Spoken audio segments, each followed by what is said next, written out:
So I am actually, the one thing that I'm the most nervous about is I need to give you a warning ahead of time. For the people that I've served on boards with here and people that know me, I'm a little bit different. I've got a book coming out, and my wife, there's a section in there that you'll hear about when she called me Abby Normal from Young Frankenstein. So I use the word disruption because I think disruption is just part of my heart and soul. I look at things differently. On the working genius model, I'm wonder and invention is there. My competency is discernment and galvanizing, and enablement and tenacity is not part of my gift. So I do spend a lot of time looking at something. I'm a futurist activator, and I tend to also, when I sit with presidents, CEOs, and founders and coaching work, I ask the really difficult questions. So I'm going to ask you to, I don't ask for forgiveness afterwards or permission. I tend to ask for forgiveness up front. And so my intention is to not hurt anybody. It's also for the purpose of relationship and harmony. It's how I operate. We'll sit down and have conversations. And my goal here today is to not, it's a little bit uncomfortable because I really like to sit down around a campfire and have real conversations. And I enjoy kind of casting vision. And when Bill and I got together, these visions kind of really came together. So the deck is going to be very rich. And I'm going to tell you, we're not going to go through line by line in the deck, because what I decided to do this time was to kind of put the context together so that afterwards, and you'll have an opportunity to go in and sign up. Tomorrow I'll have this deck out there available for anybody to download it. I'll also have the transcript and that out there so you can use it. But it's really, a lot of times people get up and they speak and they talk about the points, and there's really like, it's like, oh, maybe it inspires everybody from the mountain, and then they go out and everybody walks away. And the goal here today is to have some call to actions and see people kind of walk through that in the next, and Bill's going to have some of those too. So I was born in Anchorage, Alaska. I had epilepsy from 3 to 13. I want to give you a little bit of background on me. And the reason that this is important is because I had a board member one time with my background as we're walking through. Sam Hayes from Harvard Business School was on my board, and he said, Wayne, you have to turn scars into stars. And I'm at the stage right now in my life, I really care more about the generations behind me than I do my generation and the generation ahead of me. I'm just going to tell you that that's right. So my goal is not to give advice that's not earned or asked for, but it's really to kind of share that I've walked through a lot of the seats and the battles. My ventures in the beginning, I sold praying mantises to the gardeners at 5 years old. There's long stories around that. And I also, I raised a cow and sold it to my 5th grade teacher. His name was Lucky. I'm sure the family talked about that when they ate. And then I started and ran a fly shop out of my parents' garage from 12 till 18 in fly fishing. So I was able to sell flies back in the 70s and fly rods to people my age today. And so I got a lot of exposure with that. And I became the first employee at Telect in 1982. And I had the opportunity to work with a fabulous team of people over the course of that entire time, all the way to 2000 through the .com. And that's kind of where I would say that anybody that was in that wave back there, if you touched it, it turned to gold. And that's just what happened. And we were all trying to build 10 interstate highways across the United States when no one was using them. We only had the desire for 1.5. And then I did lose, there we go. Sorry, the Wi-Fi just must have dropped on me. And so that's really where my story really starts to change and shift, was after 2000. Because in that, we were in 5 countries, and then I became the CEO of Almost. The day before Thanksgiving of 2000, we called off the roadshow. I'd been praying for the door to be open or closed, and some of you in this room remember that, and some people that I know personally had mortgaged their houses to invest in our stock, and people were not happy about the fact that we postponed it, and we didn't see the shift and change in the market until about 10 days after we had postponed it, and then we saw all of the damage that was coming. So then I became part of, and some in here were part of this, part of the 70 Club. Within 24 months, we went from 2,300 employees to 500, and we went from 275 million down to about 65 million. And so I was almost bankrupt a couple of times, played poker with the bank. So if there's bankers in here, hello. And And that was a fascinating time. And we almost took in private equity a couple of times, and we almost sold out a couple of times for relief. So I understand the pain of what it's like to be in the fetal position in the worst time, not knowing if you're going to have payroll the next week and not wanting to get out of bed because the next group of layoffs might include a family member. So been about 48 years old. After that part I went through, I had a wake-up call. I visited the Heart and Stroke Clinic here in town with Amy Doneen. Bill Gray had been a doctor here in town. He was part of that, and he had a stroke during that time because he didn't go through the Bill Doneen method. And so I had an 83% chance of having heart stroke, renal failure, or diabetes by the time I'm 58. I just turned 62. I had a metabolic age then of 60. And I felt healthy, and I was premium life insurance, and then I shifted and started to turn things around and start focusing really on the inside and the inside of others.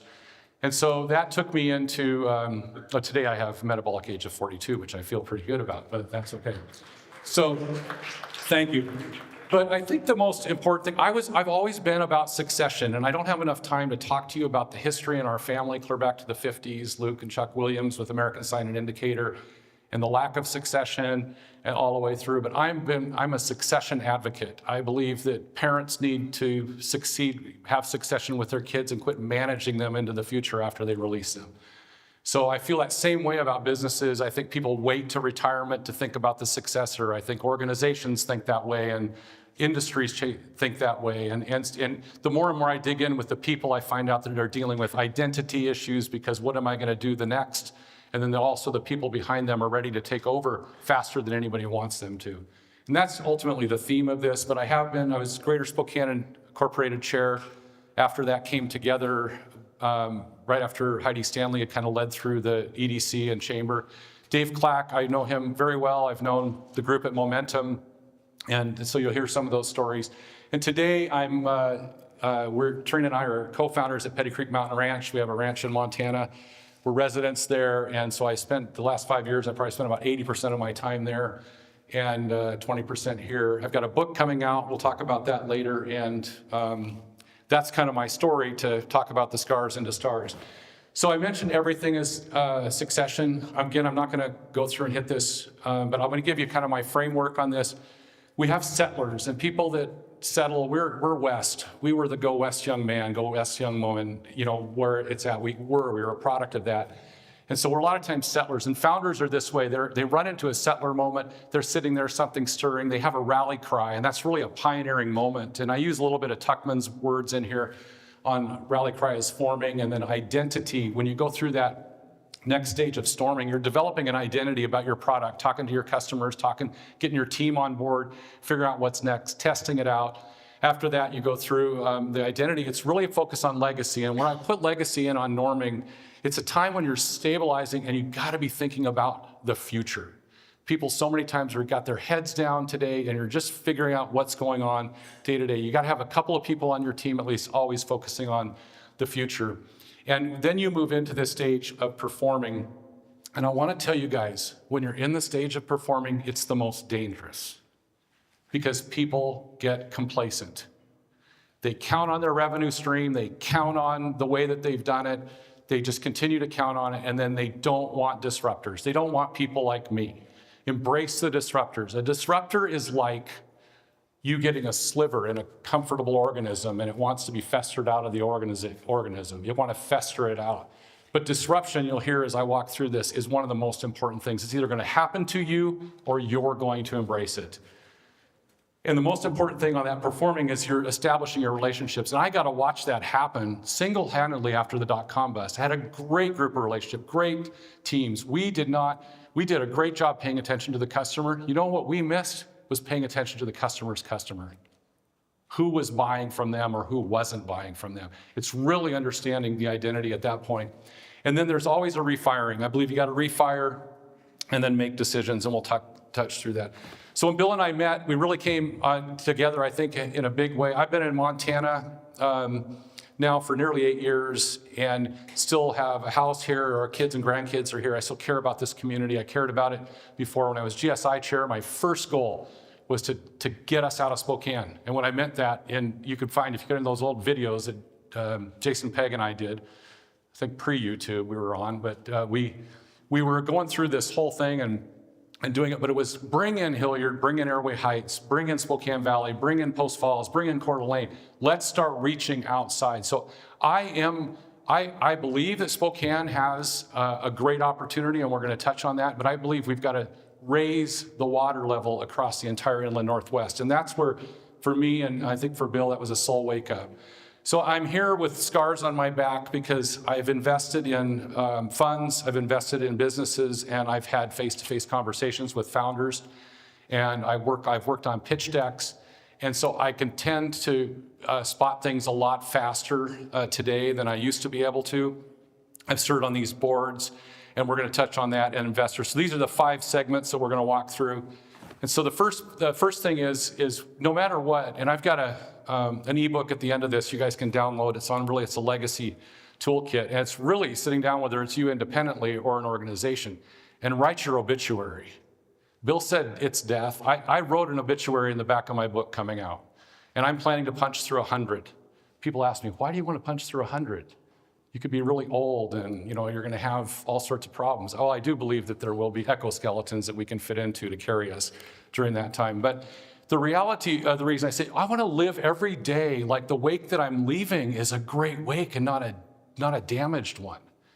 And then if I'm taken home, and your organization should be the same way. It's being attentive, it's being focused on where it's next. So I feel like that having a business exit. I ask two things to people when I usually am in a room. At what age do you expect to die? Which no one likes that question. But in their head, they've got it. They lost a parent, they lost somebody else that was there after retirement. An LA police officer, when they retire, 30 years on the force down there, and they retire, their life expectancy is 18 months. So if you were an LA police officer, where would you think you're going to die 18 months after you retire? I knew a friend of mine, he retired at 20 years from the LA Police Department because the death expectancy or time gained him 25 years after he retired. But people have those things in their brain. And the second thing is, if you've got a business today, when are you going to sell it? And no one talks about that. And Tom stretched me with that years ago. We got to set a time because you got to operate that business like you're going to sell it. You don't have to sell it. You've got a good board and you've got good investors. But you have to have leadership succession, and you've got to be able to push through. So disruption is a decision. You either make the decision on disruption or it gets made for you. Disruption as destruction. It's an external force that eliminates you. And I know some of you in the room are, and maybe want to get on board on a lot of stuff, have got fear on what AI is going to do to you. We're going to touch a little bit on that. You react instead of lead. There's no time to design the outcome, and drift accelerates the crisis. If you want to disrupt his freedom, you're initiating your own transformation in the organization. You design the outcome. Tension becomes leverage, and you become part of the disruption. So the worldwide disruption is here. If you're not doing it, I'm in a Claude co-work class right now for the next 2 weeks. I've been on AI since 2021. My wife, she doesn't like it, but I probably spend 3 to 5 hours a day in AI tools. I have nearly 20 of them that I work with. And I would love to be 20 years younger, starting a business today. And that scares people, for me to say that. I think my own team might be scared that I left behind, that, here Wayne is, he'd be adopting a new technology. Because Jeff Presley knows, we were talking, he and I go clear back to the late 80s. We got lots of stuff to talk about in that. But I was going to show you guys a picture. I asked AI to create it for me because I was programming. Bill and I were talking. I was programmed at East Valley high school at 16 on an Apple II computer with a dot matrix printer. And the first thing that I printed out was the top of a Copenhagen can. So you can imagine where I got the inspiration for that at the time. But I moved from being a coder to being the user of tools and I applied that very, very quickly inside the business. And we were advanced in moving through that. Gutenberg did something very important back in the day. Gutenberg in 50 years wiped out an entire class, the scribes, who were some of the wealthiest all around the world, and they were wiped out. It took 50 years for Gutenberg press to actually start changing and reshaping things.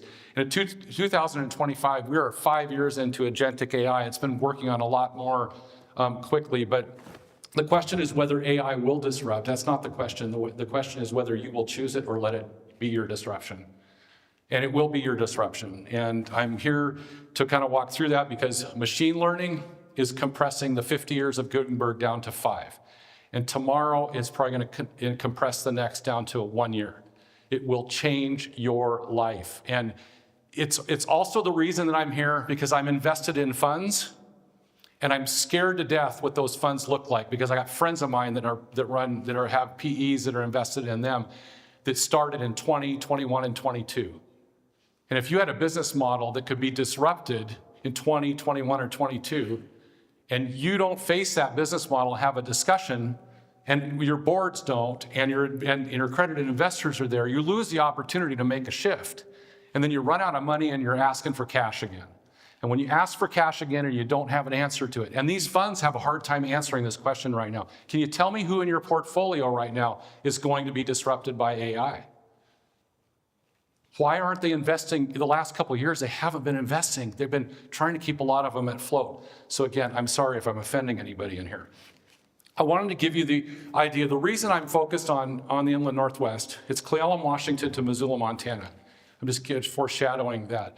It is said that in the next 20 years, some of the Cle Elum, Washington to Cody, Wyoming could be one of the fastest growing belts for people to come into. Starlink has already changed it. We run Starlink at the ranch because we don't have cell service. It's amazing when I have a terabyte of Starlink service, when people show up there, they take a terabyte and a half really, really quickly. It's amazing on just the struggle itself. But BEAD funding that's just come out in the telecom area, it's about 150 billion. I looked out there, and if you think you're just focused on Spokane or Coeur d'Alene or even Missoula, this city called Warm River, Idaho, with a population of only 3, is getting broadband in the BEAD funding. So that means people can choose to live anywhere. COVID made video conferencing ubiquitous. So people can work in a hybrid model today. They don't need to work in a big space today. So you've got more disruption happening now. And I can run processes. I can have 5 Mac Minis running as much as I want. And I do not have OpenClaw on one of my computers, but I do have it on a VPS, I will tell you that. So every room contains all 4 when this happens. It contains, you might be dazed because you feel the disruption, and the rally cry for you is to name that tension. If you're dazed, you might be a drifter. I'm going through the motions. I'm telling people, yeah, I'm using AI. You're not paying for it. It's free. You use it to go check instead of Google or that. That might be just drifting right now. And you've got doubters. When TV came out and radio came out, it was of the devil. It literally was. I mean, that's what everybody did, and they're talking about it. I got stories on that even with AI that I've had discussions. But you've got to be willing to fail in this moment. And I have a chapter in my book on willing to fail. I call it WTF, and you'll learn more about that. It's permission to be first and wrong and alive. And then there's the drivers. And I consider myself a driver, Bill's a driver. You guys can all name drivers. And so drivers tend to get out in front sometimes, and we do fall down, and we're on the bleeding edge of things, so we're typically bloody in what we're doing. But there is a balance when you've got a team together, because the tension of the team and all the strengths of the team help the whole organization and organism move. So the diagnosis, you're not really failing. Failing is falling down, getting back up and pushing further. But if you're coasting, that's harder to fix.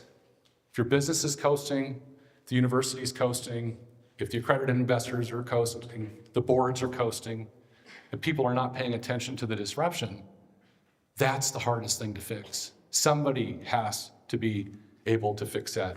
So that's one of the most important things. So we've had a warning from history, and I want to talk about that. In 1975, Steve Sasson, this engineer right out of school, came in and worked at Kodak, and the board asked him to get on a special project. We want you to take this 100 by 100 CCD sensor and tell us what we can do with it.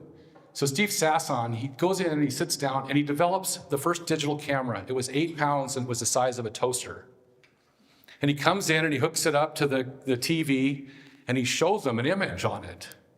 And the board sits around and they said, what are we gonna do with film? And they shelved it. And they didn't do anything with it.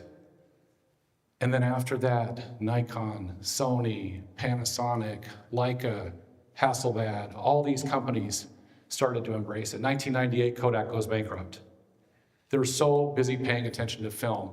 Could it be that they forgot who they were? They might, if they'd have focused on being a memory-making company instead of a film-making company, maybe they would have adopted that. Just that little shift. Blockbuster literally laughed Reed Hastings out of the room when he asked for $50 million with his crazy idea of sending DVDs out. And then you look at Reed Hastings today, they're developing their own product down below. We'll talk about that. BlackBerry didn't believe that touchscreen would survive. Netflix, they're pioneers, they remain that way. They went from DVD to streaming to original content.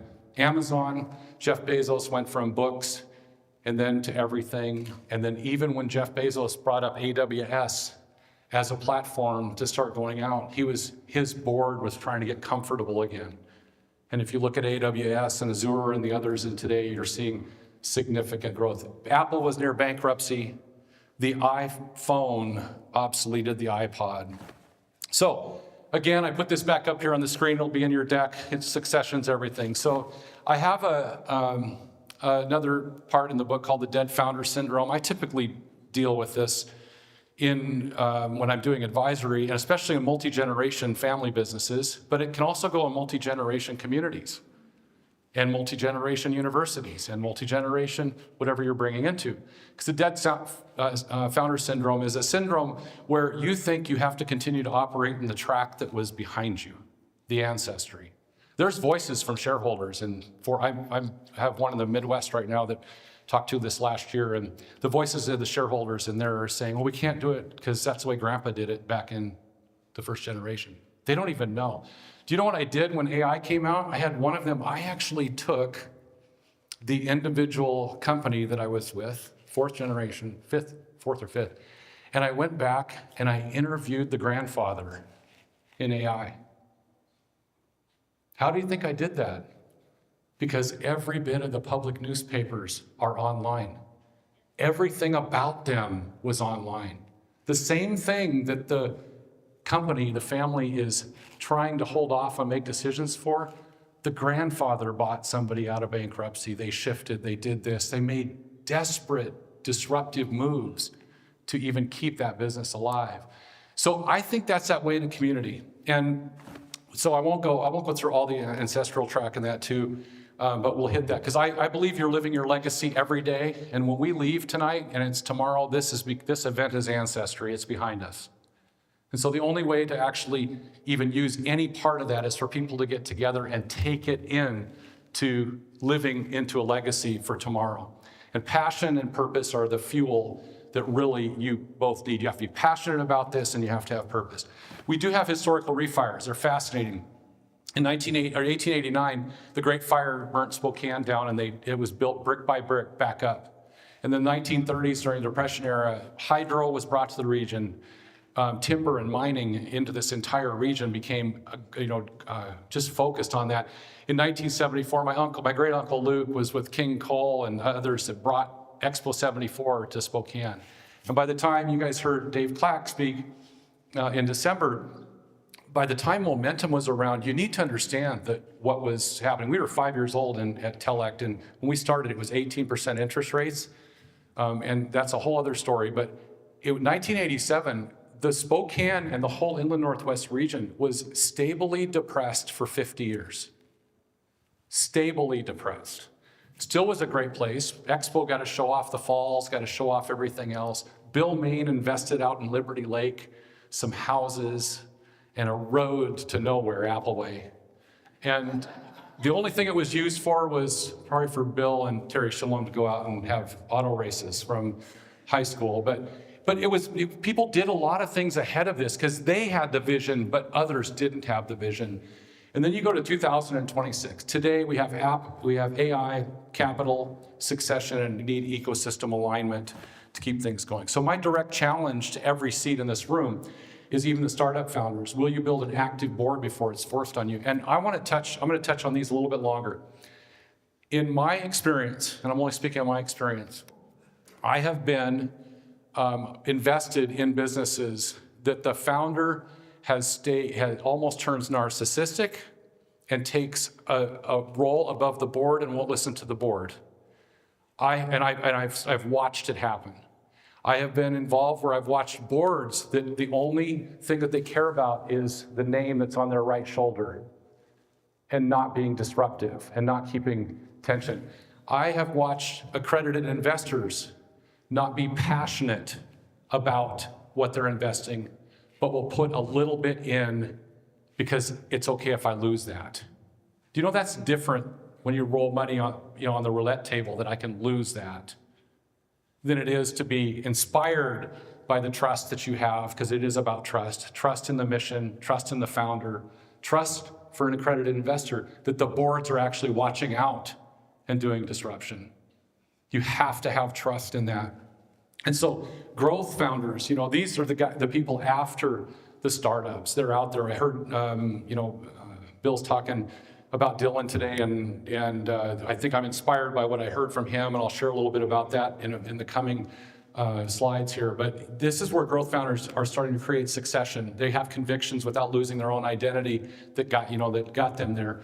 And so I'm really looking at a vision to step up accredited investing. I feel like accredited investing, when you hear that word, it only means what they tell us it means. It's really you can go through Springboard for a startup to learn how to do startup, but as an investor, there's people in this room tonight that we reached out to that are in their 30s and 40s, some of which I've invited to come in.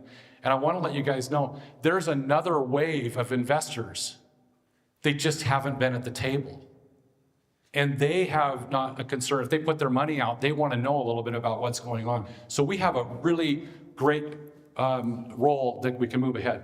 And so those are the ones that haven't moved yet. The gate's open. I give you guys, like in this next, come back in, talk with Bill, and we'll start to walk through what that could look like.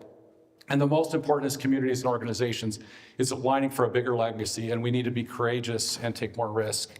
And so that comes across the funds, advising, and the people. So this is, when Bill was talking to me about, in 2018, after Telect was sold, I've had an opportunity to be, Dave Clack, actually, I want to go back to, Dave Clack, I will say, lunched me. In YPO, John Monroe's in here, he knows if you get lunched, that means if you want to join YPO, you got to meet with somebody that's in YPO. So Dave Clack did, back in 1998, 99, I've been part of YPO for 27 years. And so it's now WPO, and I don't know if it's wrinkled presidents or wise presidents or world president organization. I'm still trying to figure that one out. But the reason that this is important is I've had an opportunity to meet monthly in a forum role where you bring your hard stuff. Because a founder that's at the table can't talk to his board about everything, can't talk about the investors with everything, sometimes can't even talk to their spouse about everything. They need to bring it to a group and go through a work group in that. And so I had this idea with kind of more of a founder's forge. I love Damascus steel. That's kind of the story of our lives. We get heated up, cooled, hammered, keep its most beautiful steel around. And so this is where my focus would be next if we get a group together to decide to start something like this. It would be like monthly Zoom meetings, quarterly dinners, and where they feel like they belong. They're past the startup phase, but they kind of move into that next phase. Because once you get out of the startup and you're not asking for money anymore, or you feel like you don't need money and keep asking, you go through one of the best things ever. You get to start actually being and doing instead of pitching. And you guys know what that's like. And so it's important. So the foundation for this already exists. My numbers might be off, Bill. You shared this earlier. I've been part of Kickstart and the SAA for a number of years and have invested through that. When Tom came back to Spokane in the 90s and started Northwest Venture Associates and then had the idea of the Angels, this is where I'm going to be pushing things a little bit. What happens is if somebody fills the void and they do it, and Tom's done a great job and the Angels have done a great job stepping in, what happens is that becomes the only avenue. And I'm trying to push us to maybe lift that avenue up a little bit. They've done a great job with the Capitol Peak and 100 plus SAA members. But guess what? We have a force in Washington, and this proves my point right now. 10 years ago, if you talk to realtors, 90% of the people that moved here from outside the area would buy in Spokane, and they'd buy in Liberty Lake, and they might have enough money left over to go to Coeur d'Alene and build a house on the lake or something. And if you look at that, the top line is Montana, the blue line is Idaho, and Washington holds the red line.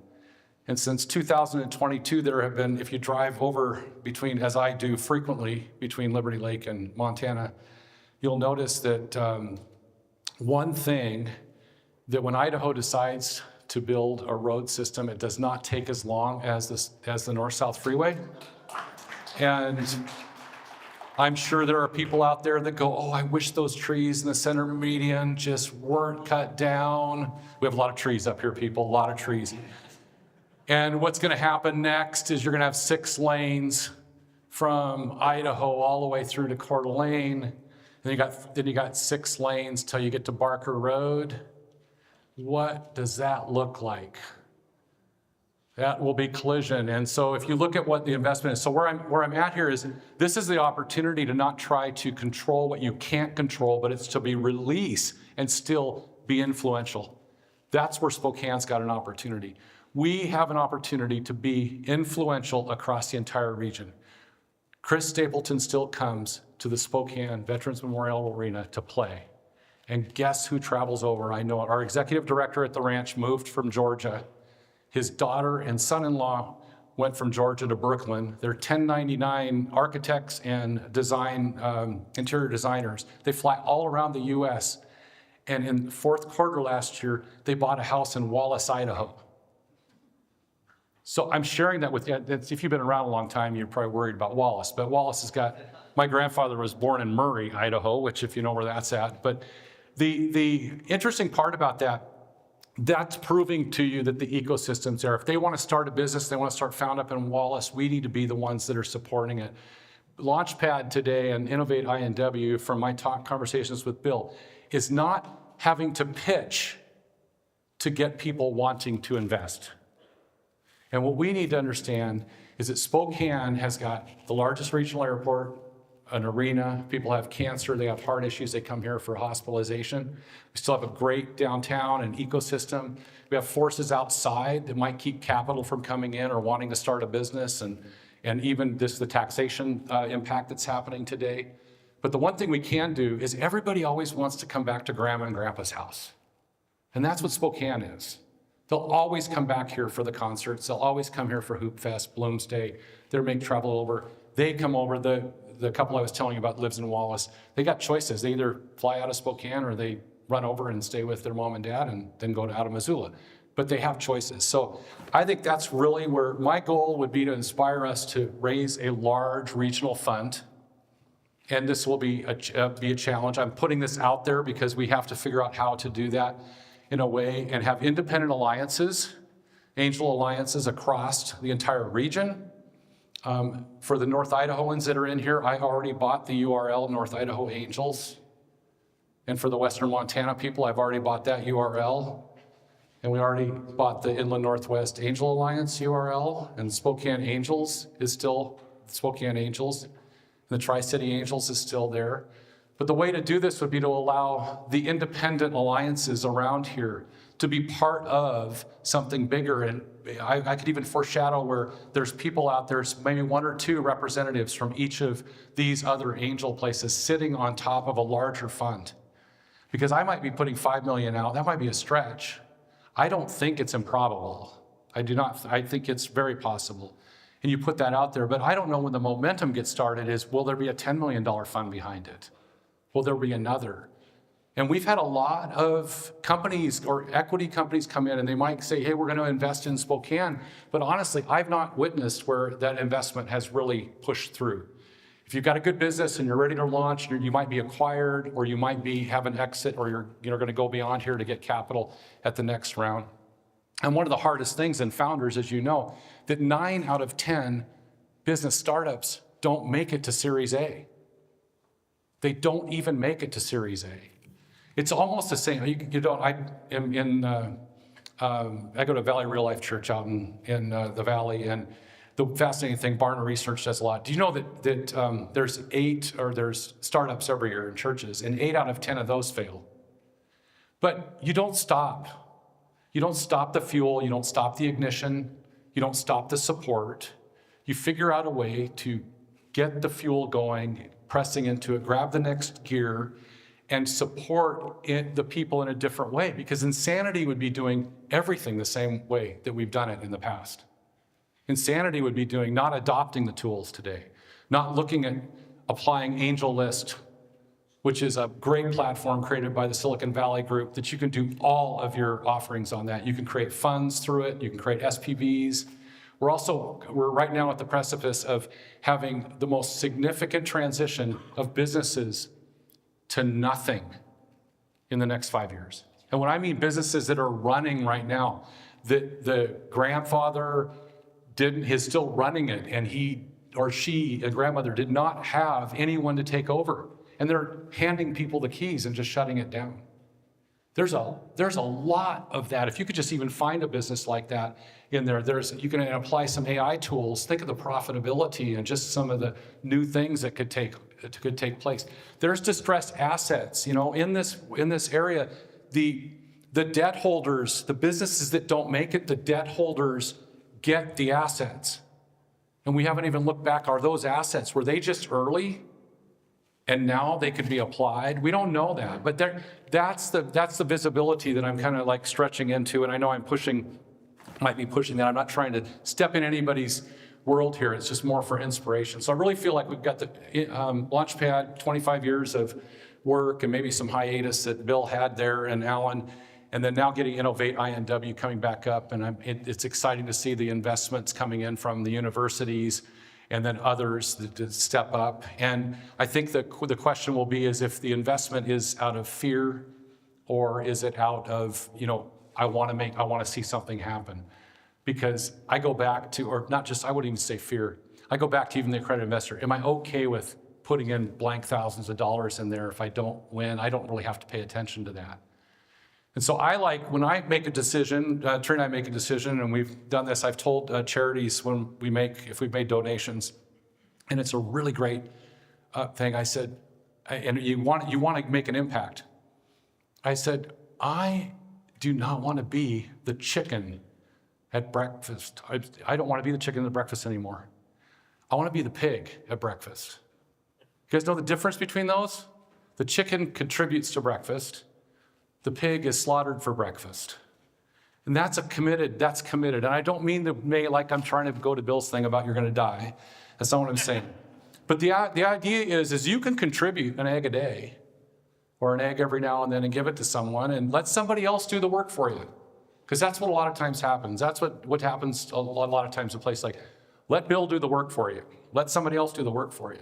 Or you can be committed. Maybe the pig doesn't work out real well for that. Perfect analogy, but that's where I'm heading. I move into that committed space. So my goal here, and Bill, we're going to open it up for Q&A, is really just be dangerous again. Just become dangerous again. We have had generations. I mean, if we go back to Bill, my parents let me, at 12 years old, run down to the Spokane River with my fly rod in a lightning and rainstorm so I could fish. There's not a parent today that would do that.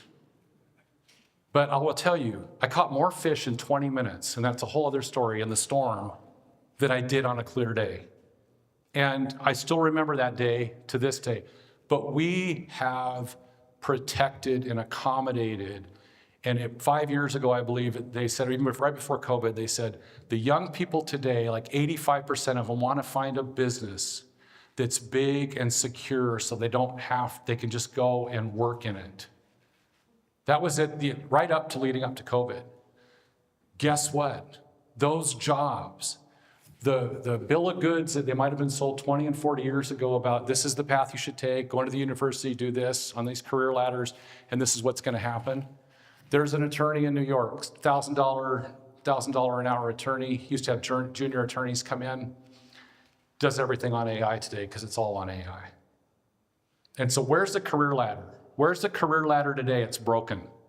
It's broken in capital markets of investments. It's broken in education and universities.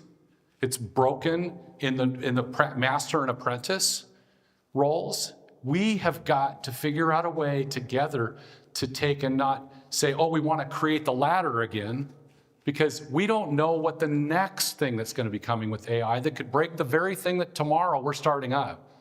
We have to be attentive. It's new terrain. It's terrain that we need to be locked arms with and have the strength of a lot of different people, not just someone like me, wonder and invention, discernment, and galvanizing, but a lot of people with their strengths to come together that don't mind stepping into a more risk-preferred area. And I will tell you that a founder, the minute they make a change to go from a settler and have a rally cry to be a pioneer, it's a risk preference. They're stepping into that. And we heard tonight, and I was talking to Steve tonight, Tavachek, and Steve's like, he's getting all into AI, which made Jeff and I geek out a little bit because that's great. But the reality is that you're going to find guys like Steve or others, they just want to keep going and they want to keep working, and they can offer, they've got blood, sweat, tears, and scars too to come in and walk people through it. So I have a QR code up there, but you can also text legacy to 33777, and if you wanted to, and you can go in there. I've got a free ebook download. It's on a legacy toolkit. It's really, for you, it's more personal. It'll kind of take you through an obituary exercise, not like it's an obituary, but it asks you to put your convictions down and kind of walk through like what it is. But you could use it organizationally too, because it's really kind of setting what your destination is. And in my book, I mean, Trina and I've got my convictions, and so I wrote my obituary based on my convictions, because that's the North Star. And part of that is doing what I'm doing today, and that is embracing wild pursuits and entrepreneurial ventures. And that is the area that I'm in. So you can do that. You can text legacy to 33777, and we'll get back with you. But I'll bring Bill back up here, and if you guys have questions, maybe we can turn the lights up. And honestly, you can ask about anything, and if it goes to a place that we don't want to answer, we'll just tell you we don't want to answer that question. I'm just giving you everybody. Thank you. All right.